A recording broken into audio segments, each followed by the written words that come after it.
Robert the Bruce was king of the independent state of Scotland, and he achieved that by a series of guerrilla battles against the English. He raided into northern England, and then finally, when the English invaded Scotland in 1314, they fought the Battle of Bannockburn, and there he defeated an army of something like 16,000 infantry, killing 11,000 of those people with only an army of 5,000 of his own. So he was not loved by the English, and in a history that was written a little bit later in the 14th century, the Franciscan monk accused Robert of being a leper. And that was probably the worst insult that he could possibly think of to describe Robert the Bruce. In 1820, renovations of Dunfermline Abbey came across a grave that turned out to be the grave of Robert the Bruce. And so his skeleton at the time was exhumed and examined by physicians and all the local people.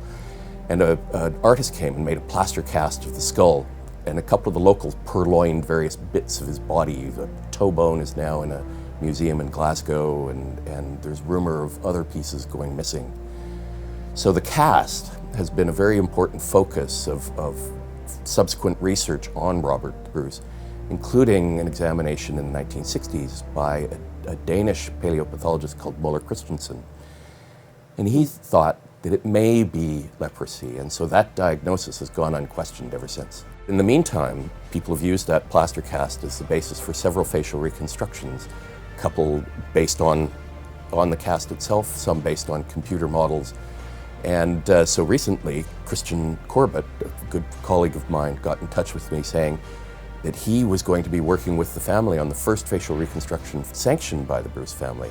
And he wanted to get my opinion on whether the skull indeed was representative of an individual with leprosy. So Christian provided me with several very good detailed photos of the skull. So I went back to the literature that describes leprosy, and particularly how it is manifested on the face.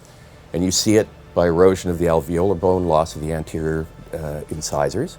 You see an erosion of the nasal spine, and often you see a hole through the palate. So on this particular cast, we can't see the palate, so we're missing that feature. It does indeed have broken teeth, or the missing teeth, but it actually doesn't show erosion of the nasal spine. And so by going carefully back over all of these features, I came to the conclusion that I didn't think that he actually did have leprosy. Was he really a leper, or was this Franciscan monk just using the worst possible insult that he could?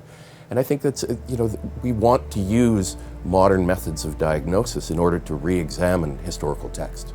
For the Scots, who view Bruce as a hero, removing that stigma so that he's not a leper, so that he actually was a noble warrior, I think is probably quite important.